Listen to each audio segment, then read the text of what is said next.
And we're back here at Off the Wagon. No, we're here, not back here. Well, I'm saying we're back. Yeah. We weren't here last week. Oh, back here, I got you. We were in the locker room last week. So, or actually, I'm sorry, we were in another place last week. So we were there. So we're back here at Off the Wagon for our after show with Coach Peacock and myself. Well, actually, it's a pre-show. They haven't seen the show. Well, yeah, that's true. Yeah. I gotta get my head together. It's the with this. podcast, pre-podcast. Yeah. So anyway, we're here. We're talking Venice football live with you guys here on our podcast, and we've got a little bit to talk about. We were talking. We'll talk about the game on Friday night a little bit, and anything else you might want to add or talk about in regards to that. No, I mean, I've addressed it. Like I said, it's 100% on me. On Friday night, did a horrible job as a head coach and calling plays and putting our kids in positions that they can't be successful at. So, that's on me. I feel horrible about it. It's been on my chest all week. But I guess you coach long enough, you're going to have one of those nights. And I definitely had one Friday night. And I apologize to everybody. Our kids played hard. Their kids played hard as well. Hats off the Riverview staff. They had a great game plan.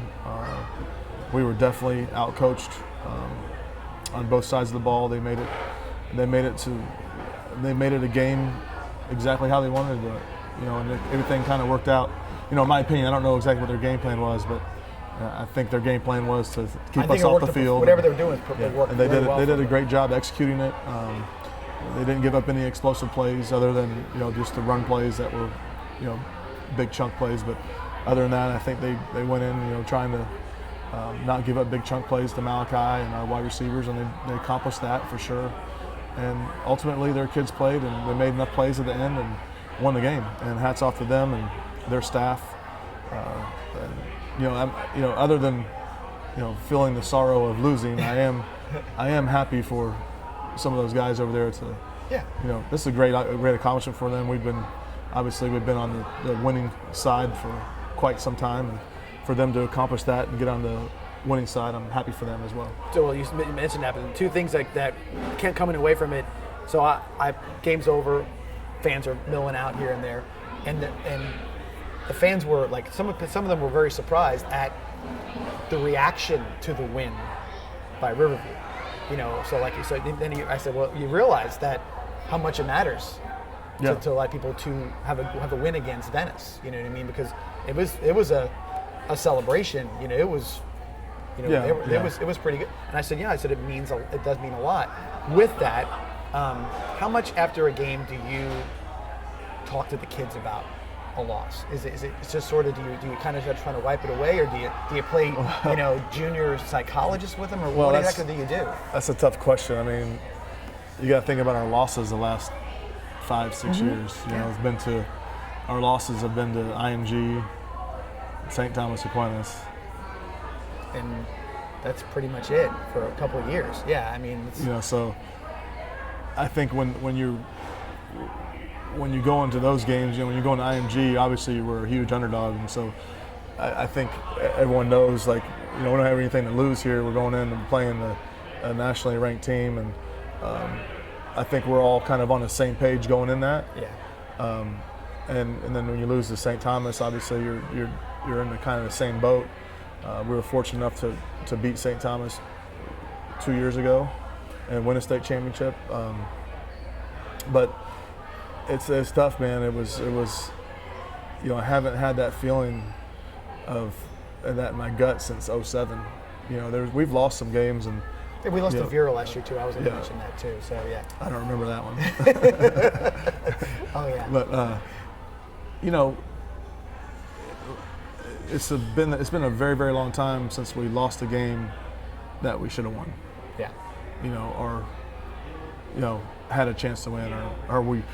Let me put it this way: I don't want to take anything away from Riverview. No, because like I said, they did a great job preparing and getting their kids ready, and I don't want to say anything to snide them, but it's been a long time since we went into a game and lost as a favorite. Yes.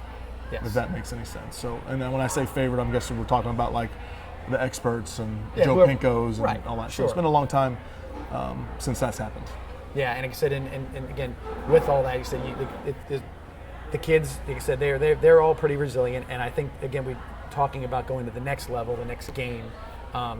It's got to be nice to have it mean this much, which is a district game on Friday night. There's no way of, you don't have to tell them, hey, we got to get ourselves. They know. I mean, they know that it's that important on Friday night. And by the way, just to be quite honest with you, the way it looks right now, that if this is the two best teams in the district. I mean, if you look at it, it's pretty close to that. I mean, based on that's what people think. Right. I mean, when you can't, you don't know till the end. And I haven't even seen a stitch of film on Manatee, so I couldn't even comment on how they are or how they look because I haven't seen anything. I haven't seen anything in Lakewood Ranch either. So they're 4-0. Yeah. So maybe Lakewood Ranch has really turned the corner. I don't even know. I've really have not looked that far ahead yet because I know this one's the most important one because it's the next one. Sure. And then after that, I've watched a little film on St. Francis, and we're going to have our hands full on that one for sure. But we're focused on Sarasota, and that's it. Yeah, as a matter of fact, we talk about the schedule so much, but I think everybody has gotten to the point now where now it's fans and players and parents and everybody else. It's not about looking forward to the next. There's no looking forward. Right. It's every week now. It's going to be that's the team, that's the focus, and I think that's maybe what a loss does for you. And again, there's always the people want to say you'll learn a lot from a loss. You learn a lot from a situation where you got to overcome some things or whatever. Do you believe in that? I'm getting sick of learning. I know, but honestly, do you, looking at it from that perspective, do you feel that There's way? no doubt as a coach that you look at your game film and you critique what happened on Friday night after a loss compared to what you look at if you win. Yeah, you look harder. There is no doubt about it, and I've been doing this a long time, and anyone who says they can and they do is not being honest with you because there is a feeling in your gut and you do not care about anything else other than trying to fix what needs to be fixed, and I think that we've done that. We've got some really good coaches on our staff, and I let them coach, and they have great input on what we're doing, and I really think that we've done some things as a coaching staff to help us be a lot more successful. That's good. Kind of a question off of that. Are you more the guy who says, "I hate to lose," more than is it me? Which I mean, it's not some even people close. say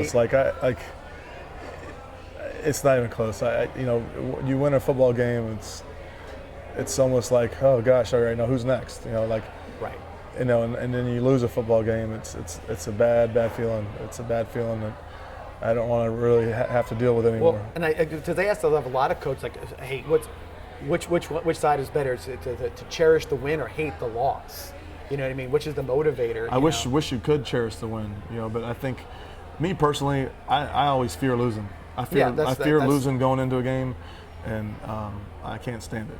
And well, I think that's I'll say not every person has success in anything competitive for that matter, but a lot of that's how you hear big time superstar Hall of Fame athletes from whatever sport it is. It's like, no, it's the losing that I that was my motivation. I did not want to lose, and I expect to win.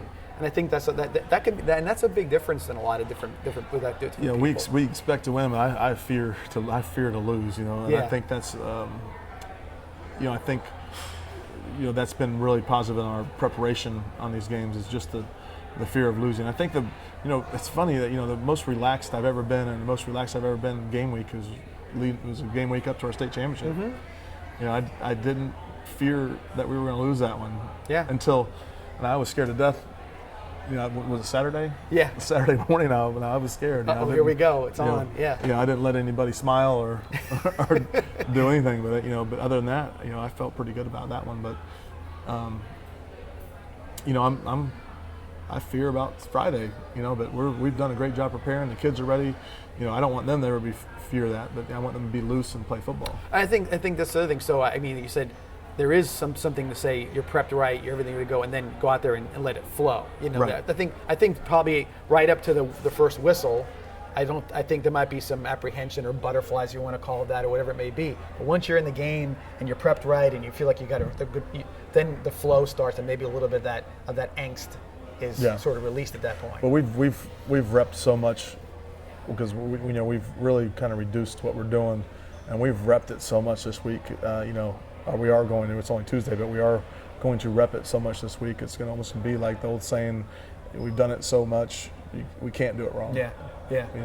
We'll talk a little bit about Venice, and you said we talked a little bit about you picking the tempo up again as far as the offense is concerned, and I think that's in the last couple of years, you've seen the wearing down process of the other teams we play when the tempo's there. My brother sits in the press box, or one of the helps me spot every once in a while, and he says to me, he's like I said, you look at the difference or the game turns, and I always thought when the games turned when I noticed all the dirt on the other team's back, as opposed to the front of their jerseys. When it's on their back, then you've pretty much got them physically beat. And I've seen it from every level, at every level of whoever we've played. That tempo has been a big portion of that, a big part of that. So I guess you're going to get back to that little more of that tempo. Yeah, we've been in the tempo last week, and I felt we did that. We accomplished what you're talking about last week. A referee forgot to signal first down 13 to 14 times, but other than that, we were going fast and we had good tempo. And we do it in practice. We do it in practice, but we've made it a little bit easier this week to even increase that. Because we always trying to go as faster than we have been. Each week we want to go get a little faster and get a little better at what we're doing while going fast. So I think this week you'll see a little bit faster, and according to the difference of we've had I think our away games, usually there's someone that's 95 years old that's running the chains, so it makes it a little difficult. It is interesting because you look at it and that and a couple of times I'll say on Friday night, where maybe things slowed down. There was some, measurements maybe needed, or things that were kind of close. I asked the chain crew, why was it taking y'all so long? Well, they wouldn't signal first down. They wouldn't signal first down. We knew it was first down, but we couldn't move. So I think that was that slowed us down a lot. But hopefully those issues will be fixed. Yeah, no doubt. Like I said, and I think even with that onslaught of that tempo, I think a lot of teams. I don't know how, if you don't practice and have that tempo, how you can go from playing one team 1 week to going to that fast the next week.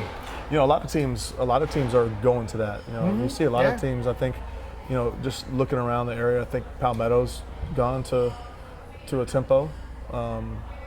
Obviously Riverview, does a tempo offense, and I want to say even Sarasota's been up there doing some tempo stuff. So everyone's kind of following suit behind us. Maybe we need to go back going slow, huddling up and just trying to curb it back. Well, it's funny because then you see like teams like in college, like Army and Navy and everything. It's like this methodical huddle up, do this, and you're playing against teams that have a higher level of skill. Let's just say. It's like a slow death. Oh, and then you say that's how 3 we felt. yards, I mean, that's 4 how we yards, felt. 2 yards. Yeah, that's how we felt Friday night. And then you make a fourth down. You're like, oh my gosh! When this, it's a 14-play drive. Yeah. And in high school, it takes a quarter and a half off the clock. And in high school, there's 12-minute quarters. So you're used to, if you're watching football on weekends like everybody else does, on Saturday and Sunday, it's 15 minutes. It's 12 in high school, and then it gets to 6 pretty fast. If you're running that slow pace, you can look around and they got 2 first downs and there's 7 minutes left in the quarter. Right. And it's a big difference. It really is. Take a little turn here. Got some questions asked recently about. We talked a little bit about it, but our JV and the freshman teams that are doing so well. Yes, they are. And they had a little article in the paper about the JV, so people asked me about, anything you can comment in regards to what they're doing and how they look as far as the... No, both teams they're coached well. Obviously, the JV team, we kind of split JV and the varsity up in the summer, but they work out with us, and they go through the work with us. So that obviously shows a little bit, on their games. And up to last week, no one had scored on them until we did the article. And we knew when the article came out that they were going to score on them. And the Gondolier is like the kiss of death. And anytime you do an article on something, then all of a sudden it just turns to heck. It's, well, the it's fourth terrible. down thing worked out okay. You were I was thinking that. Don't say that. Now we'll never make another fourth down all season. But yeah, we saw that article come out. And we said, oh, here we go. They're definitely going to be in for a battle this week, and they were. Obviously, who'd they play? They played Riverview, right? Wasn't it not, or Sarasota? Well, they played. It's a team they've played before. I know that. I think it was maybe Riverview. It was Riverview. Yeah. And they had a little battle. The Riverview scored. I think Riverview scored a touchdown on them. Yeah. Early. So, and then the freshman team, they're really, they got a really talented team. I mean, they got some kids down there. Kiki. Well, there's two Kikis. You got Keon and you got Kiki. Yeah. Both those kids are really good players. And then you got Damon Wilson at defensive end, who's been lights out. Has almost a natural and been in the corner and effort off the ball. And then you got Terry or Glover. Yes. Glover, another defensive end who's a big kid. I mean, both those kids they're going to be giants. Yeah. They will be giants. You look at those two teams, and if you looked at our JV football starting there, and this is something that Venice, I wouldn't say we struggled with it, but we don't always come out as the biggest team in the area. Oh, right. You're right. We always look at those teams and you're like, God, that team over there is huge. Look how big they are, right? Yeah. And then not everybody plays, but they're big. And our JV team looks like a varsity team. Well, they've got then you got dudes. the other, go back to the freshmen. You got Glover. You got Wilson. You got the Kentai. Yep. He is a monster. The kid Atkins is a pretty big kid. Yep.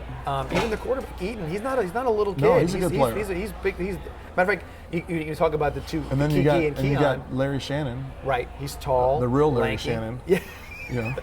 He's going to be 6'4" and a receiver, and the quarterback throws a nice ball. The running back runs hard. I mean, I'm impressed when I go watch them. They're very well coached. Yeah. And like I said, they don't look. We're gonna, what we are going to do is we're going to have a JV freshman bowl at the end of the year, and it's going to be run like a real game. We're going to get officials. I mean, it's going to be the whole nine. People are going to have to pay to get in. Yeah, I think it's good because I mean they really are. And you talk about the team. We have some You're young going to be there guys. announcing. I'll be there. Bells on. I'm ready to go. Yeah. It'll be good. Yeah, maybe we can get the cart out there and blow the horn. Jumbotron maybe. Yeah, maybe we get him out there working the Jumbotron. I mean, I think we need to make it, hopefully if they both end up undefeated, let's see who the real county champion is. Yeah. It'll be good to see. But again, you look at these, and we've got sophomores starting on varsity right now. So we talked about that. There is some new players. We're and some extremely young. Yeah. We are going to be. There's a definite flow of young talent running through, and again with some size. That's another thing. So like I said, we look around and I'm like, my goodness, we are a big bunch of players out there, and not just but big players, but that have got some skill. So it's been obviously it's been noticed by the newspaper. It's been noticed by a lot of the fans around town. Right. Because it is something that they're hearing about and they're talking about. So we'd be remiss not to say something about it because they are doing a really nice job. Yes, they are. Yes, there's no doubt. And we're sitting back and you're obviously always focused on this year and this year's players in the next game, but at the same time you kind of have to get an idea of like, hey, where do we stand here? Right. When we're all said and done. I've done that. I've always done that. Even in our state championship year, and just every year, you always kind of look like, all right, who's a senior here, and who's gonna take that spot? It's probably the best I've felt about a group of young kids, and it was almost, I was sitting there thinking like, man, this is going to remind me of Bryce Carpenter's sophomore year next year. Yeah. So. Because if you look at, if there was a point in time back then, and people will know this, there were 4 legitimate quarterbacks, all freshmen at one point in time at Venice High School. We had Bryce, and we had Jared Bailey, who was a quarterback playing on the JV, who was a freshman. And so you had two freshmen also playing on the freshman team as quarterbacks. So at the time, it was like sort of, he's like, what do you do? You're like, you have all these riches, and then of course, we had a freshman on varsity. Right. And so you look around and say, how does it work? How does it all happen? And then of course, if they found their positions, the other guys did, and whatever else happened, and it sort of molds because that young, especially like freshman team, and even maybe JV a little bit, they're all playing positions they've played for a long time. Right. Now, that's one thing we talk about as well. We talk about our weight training, we talk about everything else. And I've always commented about how you in particular, and well, Coach Shannon and all the guys, can evaluate a body type, and say, okay, I know that you play this position now, or I know he's a fullback or a running back on the freshman. Right. How do you look at a kid and say, no, he's going to be a defensive end, or no, he's got this? Is it just by seeing it, or is it something you look at from other ways of looking at it? Well, you try to do your best job by just a visual analysis of what they are and their speed and where they can be successful, and then sometimes you're wrong and you figure it out and you make the move back. Like we had DJ at linebacker in the spring, and we found out that DJ's not a linebacker; he's a running back. But at the time, and then we had DeSavion at running back. We said, you know what, DeSavion's a linebacker, not a running back. Right. So we switched those two, and they've been very successful at what they're doing. Instead of what would have happened, we kept them there, is they'd both be sitting on the bench. Right. Their prospective spots, but DJ he's shown himself to be someone that you can trust with the ball and runs hard, and DeSavion is a starter. Yeah. Started every game. And it's funny because I always bring up the one thing I bring up and say about how different people developed, or different players have developed with you. When Jared Hewitt was a freshman, Jared hadn't played football for a couple of years because he was just too big to play in the Vikings organization. He was a running back. Right. He was a running back and a middle linebacker, fullback, and a punter. And so then you see him, and he's punting the ball, and he's running down the guy down the field, and he's this just a big kid. And I remember asking him, he played middle linebacker as a freshman. Yeah, and I remember saying, can we have a 230-pound middle linebacker? You're like, sure, but I don't think he's going to be a middle linebacker. I think he's going to be bigger than this. I knew he was not going to be a middle linebacker. but it's fun. But it wasn't like, well, I guess my point was that you said, if that's where he's going to be, that's where he'll play. It's not. Right. I'm not going to just say, well, it's inevitable, stick him here. But it is a little bit of a try it at a spot. Let's see, like you tried DJ Escort at linebacker. Yeah, and then it obviously you saw his skill set was different from that. He's a much better running back than he is a linebacker, more aggressive, and it's just a no-brainer. Once we saw that, I think the first we noticed that was in spring in the green and white game where we gave him one carry. And I was like, who's that? Why he was number 7 at the time, and I'm like, number 7 needs to carry the ball again, and he just seemed to have that. There's a bit of a naturalness to it. It's things that you.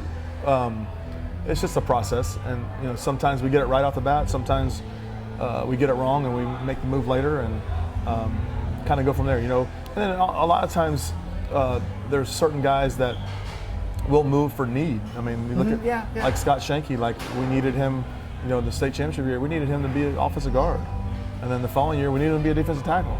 Yeah, and then he went to college as a defensive tackle, and then after the first meeting he was now an offensive guard. Yeah, but I think he's the kind of kid that you can get a lot out of. His body type, he fit both.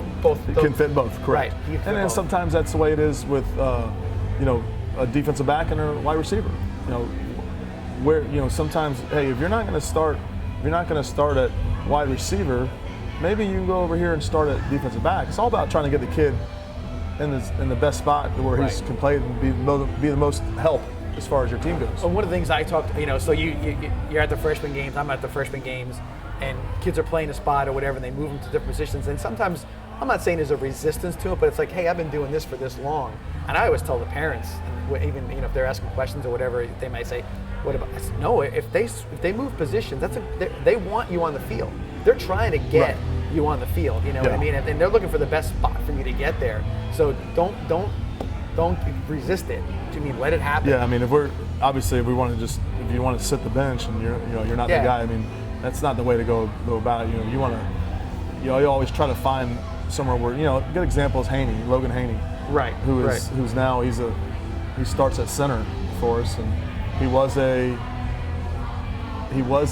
tight end, then he was a defensive lineman, and those weren't working out. Now he starts on offensive line. So what's better, him to sit the bench as a defensive end, or tight end, or sit the bench as a defensive tackle, or play as a center?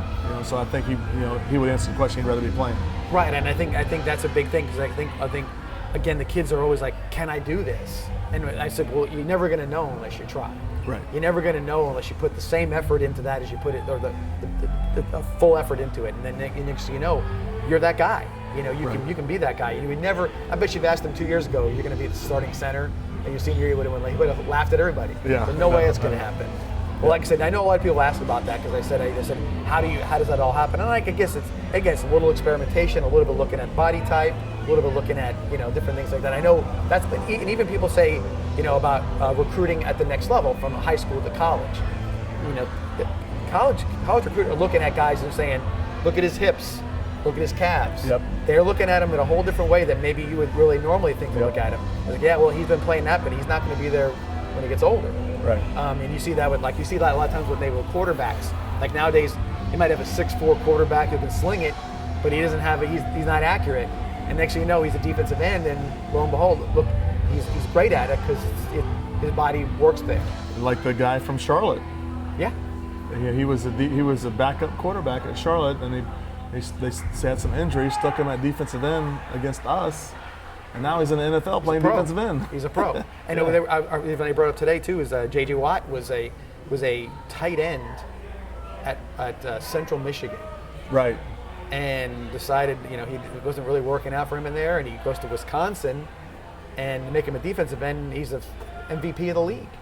All of a sudden, and I'm sure he could probably he's probably talented enough to be a third string tight end in the NFL somewhere. If you really want to make it, because he's a hard worker or whatever. But you put him in that spot, and all of a sudden, boom, a light goes off, and it's a whole yeah, it's different just funny how things work out and how kids respond to different positions, and are there, a lot of it's mentality, what their mentality is like, and how they're mentally built, how they're going to excel. With that also, so you talk about the freshman team, the JV team, and everything else, and then we talk about our weight training program, how important that is in the off season to get stronger and everything else you want to do. And where do you think you see the biggest, transformation, if you want to call it, like the biggest jump consistently is it from freshman to sophomore year, junior to senior? Do you see a consistency to that, or just random from kid to kid? There's huge jumps every year, and mainly when the kids get the biggest jump is from the end of our season till spring football. I mean, that's where most of our strengths are gained. We make most of our strength gains, and a lot of the size is put on there, and we don't do any conditioning there. It's all about strength training and getting bigger, faster, stronger. And we like to think that we do an okay job of that. We're not as good as some people are, but we try to do the best we can. Right.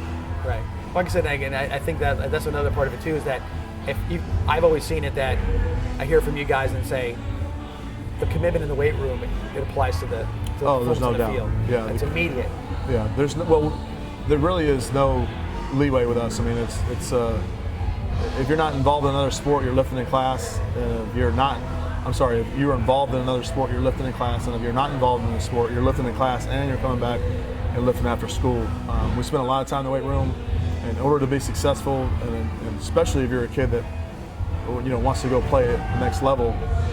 You can't not be in the weight room and expect to get there nowadays. And by the way, with that same thing, the philosophy of the weight room, how significant has it been for other teams in Venice now that have committed to that same process? You see, you got state championship team in baseball that they got Clay Burton working them out. You know what I mean? Yeah, Clay might have more rings than anybody on campus. He's fast approaching Pete Dombrowski's level. I think he has. Gosh, Clay has 5 rings in the last 2 years. Yeah. So he works out the baseball team, works out the volleyball team, and works out the football team. And again, and there is as well. It's not all about bulk. No. We do different things. Because obviously, football is a lot about size, right. and strength and all that stuff. The other things are just how it can help you with a lot of different things. I mean, I wouldn't begin. I'm sure Clay could tell you better than I can, but. All that stuff applies. And back in the day, especially like baseball players didn't lift weights. They were told not to lift weights because it was like, you're going to get too stiff, you're going to lose, your swing or whatever it may be. But nowadays, it's like I think it's got to be more helpful because getting the bat through the power zone or it being faster or whatever it may be. Yeah, I mean, obviously that's everything changes. I mean, the lifting style in football has changed. So that all changes very fast. And 10 years from now, they'll probably look back at what we're doing now and be like, what is wrong with those guys doing that? You'd be a fool not to recognize that, to know that, that will change as well. Obviously it's changed a lot since, I played, and it'll change a lot in 10 years from now. And you just have to, you have to be a guy that's able to, figure out, because everyone has a different opinion on it. You have to figure out what really kind of works best for what you're doing.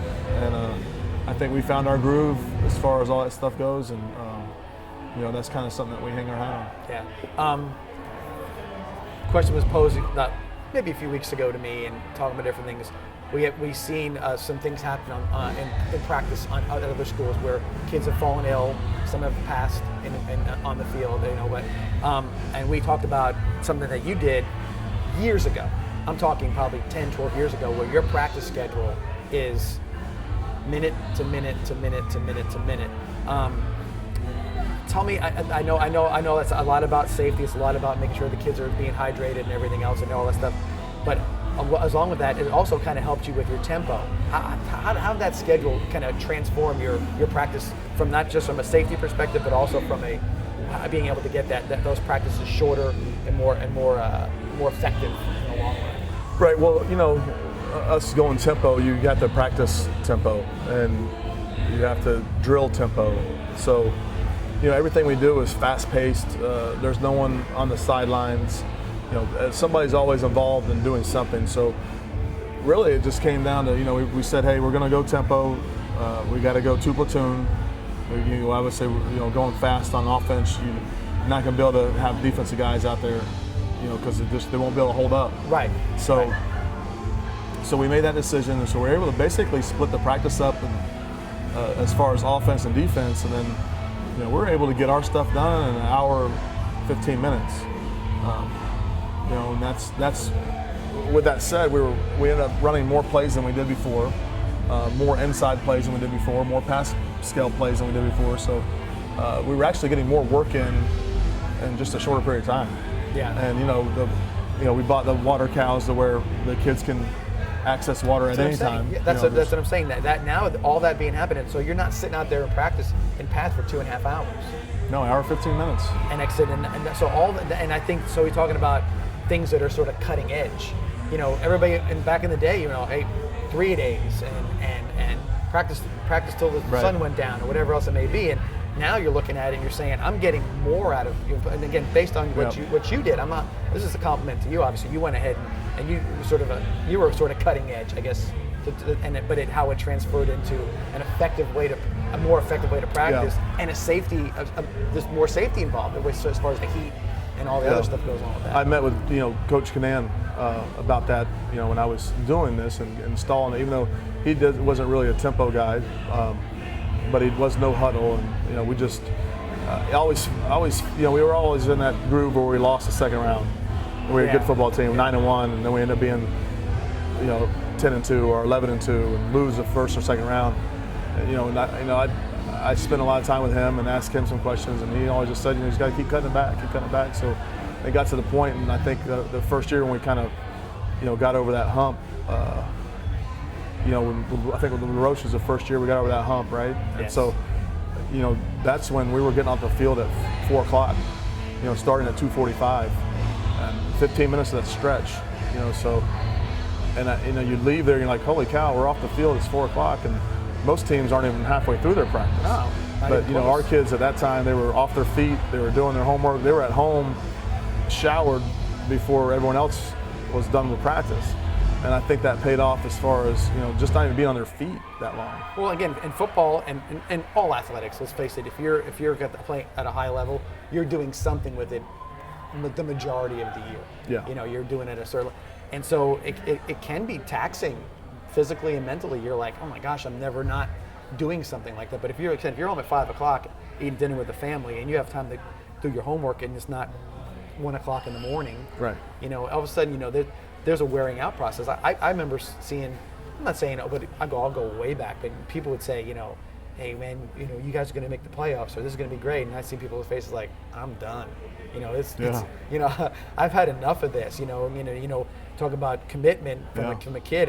There are kids that are seniors, and they're saying to themselves, I'll get this uniform as fast as I can. I'll talk about it a year from now, but I'm done with all this. I don't want to do it. And even when you're fresh and you go into the playoffs, it's like, hey, it's like you're training a dog. You're training a dog and you're playing fetch with him. Don't play fetch with him for 3 hours because he's gonna get tired of playing fetch. Play fetch with him for 5 minutes and he's gonna always want to play fetch. Play more, and get better at it. Yep. Because I got to do it right to do it all those different times for sure. A little bit we'll talk Sarasota this week, and basically the changes they've made, internally with coaches and whatnot. New coach from Braden River. I don't know his name for sure. Spencer Hodges. Yeah, he's done a nice job. They have explosive athletes. They have Brian Batty, who's an explosive running back. They have receiver number 4, DeAndre, who's one of the fastest kids in the county. He runs, I guess we talked about earlier, like a 10.5 or somewhere around that range. Sure. Exceptional speed.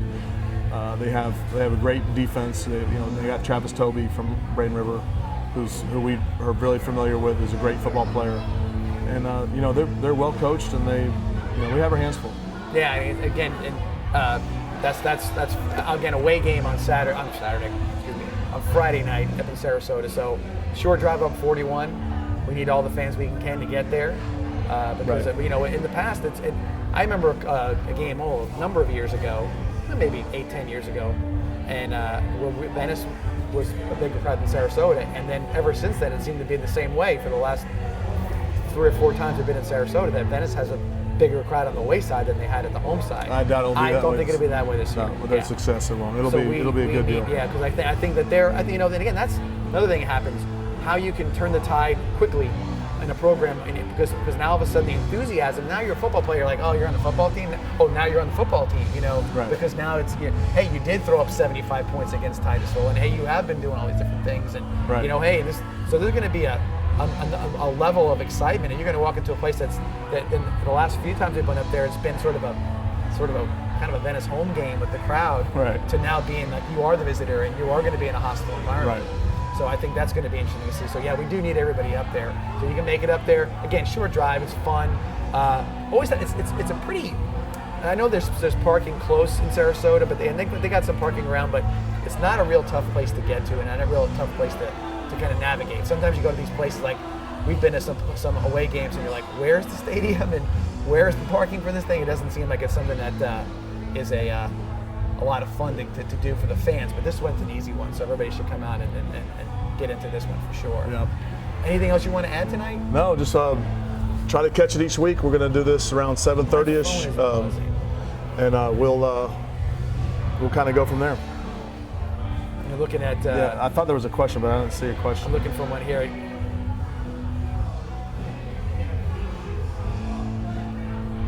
No, just comments. No questions. Everybody's got a comment. Yeah, so just spread the word that we're on here for the live podcast on Tuesday nights, and thank you for turning in. Yeah, no doubt. And like I said, we'll be here every Tuesday night. We'll keep on posting the time. Yeah, it should be around 7:30, if not 7:45 at the latest. It all depends on how everything kind of shakes out with the right. the other stuff we're doing. But no, come on, and again, question from you guys. Again, I hear a lot of different things in the stands. People ask me stuff. It's like always sort of in passing, and why is this right. this way? Why is that? So I try to remember as much as I can. I should carry a pencil and paper around with me, but I think that'd be a little bit obnoxious. So yeah, just keep on approaching us, and we'll talk about some things and whatever you guys are interested in. I mean, this is an opportunity to kind of get there. Sometimes people think it's just like it's a dumb question. No, it really isn't. If you're not sure about something, it's just dumb answers. Yeah, we do a lot of dumb answers, but that makes it fun sometimes. So, but yeah, sometimes you just got to just ask, and you'll find out a lot of a lot of cool things. All right, with that, we'll check out for tonight. And again, thanks to Off the Wagon for having us here for the duration of the evening, and we'll see you all Friday night. Hopefully, watching Venice with a big one against Sarasota. Yes, no doubt. All right, we'll see you all later. Have a good night.